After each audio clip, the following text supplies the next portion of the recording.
Hello, everybody. Welcome to Kisai Sushin Tech Talk. My name is Elizabeth Fei. I'm from the Sushin marketing team. I'll be joined today by Dr. Di Lu, who has very rich experience on MIMO technology. Dr. Di, welcome to Kisai Sushin Tech Talk. Hello, everyone, and I am Dee, and it's my great honor to be here today. We know that MIMO is an important innovation in wireless communication. Today, our topic is about the testing challenges posed by MIMO technology and exploring the potential solutions. So, let's get started. Dr. Yu, for the benefit of everyone, can you maybe explain more about what is MIMO? Okay, and MIMO, or multiple input, multiple output, is a wireless technology that utilizes multiple antennas as both ends of a communication link to enhance performance. By transmitting and receiving a multiple data streams simultaneously, MIMO increases data rate, improves efficiency, and enhances spectrum efficiency. It achieves this by exploiting the spatial dimension, allowing for increased capacity and better resistance against fading or other interference in the cell. MIMO technology offers two main benefits. The first one is spatial multiplexing, which increases data rate, data throughput, and beamforming, which focuses the signal in specific directions to improve coverage and reduce interference to other users. Widely used in Wi-Fi, WLAN, or 4G and 5G network, MIMO has revolutionary wireless communication technologies by delivering high data rate, better network performance, and improved overall user experience. 5G NR further increases the number of supported antennas and reference signals in the standard.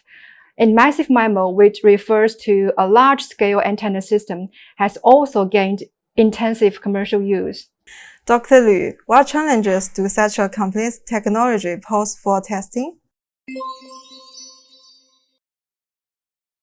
Okay, when it comes to hardware, massive MIMO poses some challenges.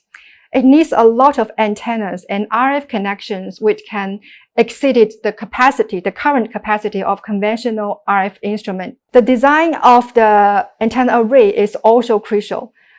Each antenna must meet strict phase requirement, especially in some scenarios involving data and beamforming. This means that signal weights across multiple antennas need to change significantly. Traditional phase shifting network might have difficulty handling such requirements. The complexity extends to signal processing as well. It involves verifying the effectiveness of beamforming, examining the beamforming factors for different antenna ports. Additionally, there are other aspects of signal processing that requires attention. It is essential to ensure that beamforming is working optimally and that the signal are processed accurately. Overall, or in one word, this complexity in hardware and signal processing needs to be carefully addressed to ensure the successful implementation of massive MIMO technology. Right. Limitations in test instruments are not only an inconvenience to the test engineers, but the validations of the results will be questionable then. Dr. Ri, can you talk about the solutions about Keysight has to offer to test MIMO or massive MIMO? We were talking about how MIMO, especially massive MIMO technology, brings unprecedented challenges to testing and measurement. With massive MIMO's use of large numbers of antennas, traditional RF measurement instruments need to be improved, especially in terms of channel counts. And impossible to measure all antennas simultaneously using the traditional RF measurement equipment. So we have to resort to using splitters or switch matrices as auxiliary equipment to measure antennas in batches, which isn't very efficient. And moreover, massive MIMO requires strict and phase coherent. That is, and the different RF channels need to be phase coherent. And it is difficult to verify in batches as well, and able to provide measurements for all beams directions using the traditional RF measurement equipment. So, and that's where Keysight's new MTRX testing solutions comes in, which greatly simplifies the verification of massive MIMO.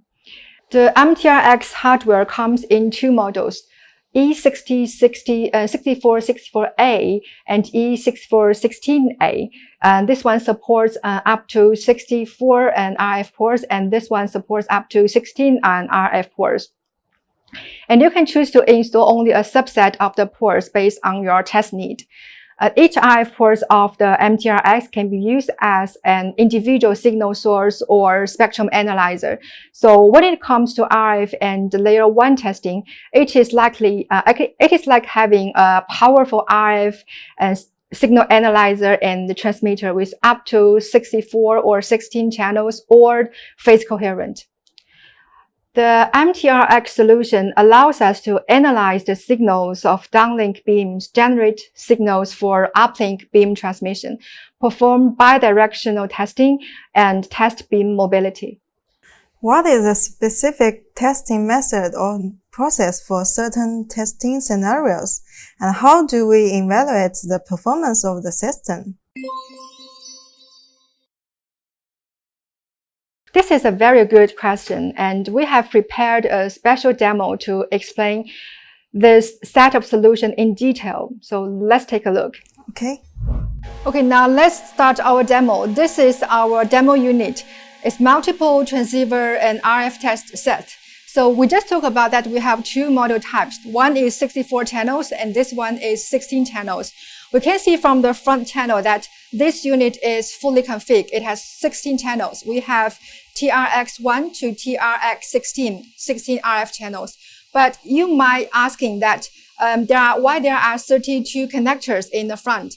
Because for the old number RF connectors, they are transmitting and receiving signals at the same time. So they are bidirectional and RF ports. But for the odd number RF connectors, they are for transmitting signals only. So it gives our customer the flexibility to use either bidirectional or unidirectional connectors for their test unit. Okay.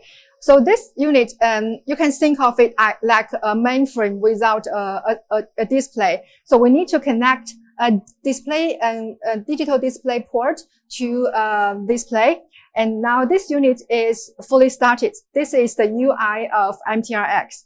So we're going to do a receiving demo. So that is we are going to use VSA to analyze beamforming signals. So I will make a new config from the beginning. So we click this plus icon, and because we are doing an analyzer thing, so we need to select the analyzer. So we can name it as anything that you want, because like we can name as massive MIMO, and then we select the number of RF inputs. We are going to do a 16 channel models demo, so we will write 16 RF inputs. And then we can choose the bandwidth between 100 megahertz and 200 megahertz, and then click OK. And now this state is not activated yet. We need to activate the state. So you can see that TRX1 to TRX16, so all these 16 channels the light is blue. Okay, so that's it for the UI. Then we are going to move on the VSA analyzing part. So let's see a demo that's showing how we use MTRX to analyze the beamforming or to test the RF parameters for the DUT. So all the analysis is done in VSA. So in VSA, in this demo, I'm playing back a base station downlink signal that was recorded before. Now here you can see what all can be seen in one measurement. What's shown on this window is only part of the information that could be shown or that could be provided by VSA. Actually, if you navigate through the windows, you can see some more information, and you can choose any information that you want for each individual window. So, and this measurement is running continuously within the length of the recording, and it is frequently updating itself. So if you are connecting a real DUT or a real base station, so the test will be real time. So with this signal, we are having a PDSC H beam pointing to 0° direction. You can configure the screen in this case if you want to see the beam measurement and direction information.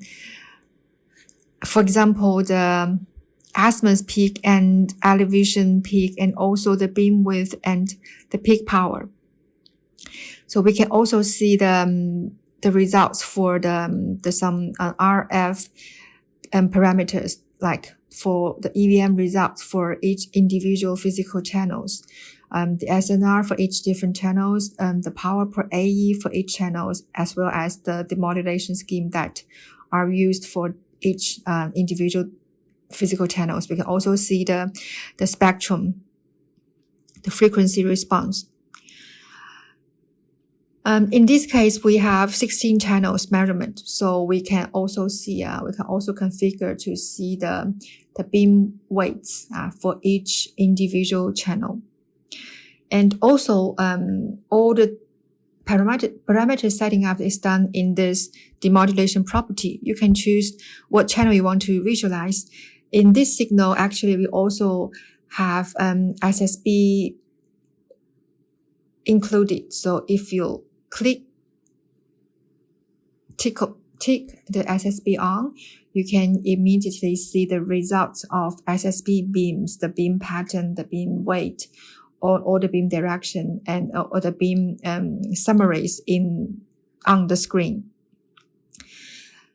So if you change your parameters and configure or update your base station or your DUT, the beam weights for each different channels, you can immediately validate your algorithm in VSA within the multiple channel MTRX.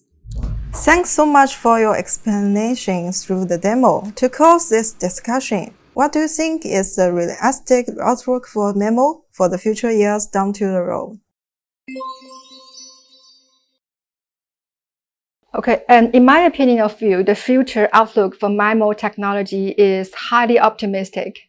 As we move forward, MIMO is expected to play a vital role in shaping the wireless communication landscape.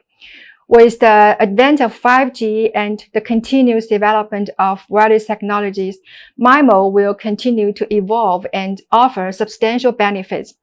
Massive MIMO, with its ability to utilize a large number of antennas, will drive improvements in capacity, coverage, and spectrum efficiency. It will enable higher data rate, enhanced network performance, and cater to increasing demand of bandwidth-intensive applications. MIMO will also adapt to support emerging technologies and applications, such as Internet of Things, IoT, smart cities, and automobile vehicles. By optimizing spectrum utilization and improving advanced technologies like beamforming, MIMO will enable reliable and high-speed wireless connectivity in various scenarios. Ongoing research and development efforts will further enhance MIMO's capacity and ensure its compatibility with future wireless standards. So overall, to summary, MIMO holds great potentials for transforming the way that we communicate, enabling faster, more efficient, and reliable wireless connections in the years to come.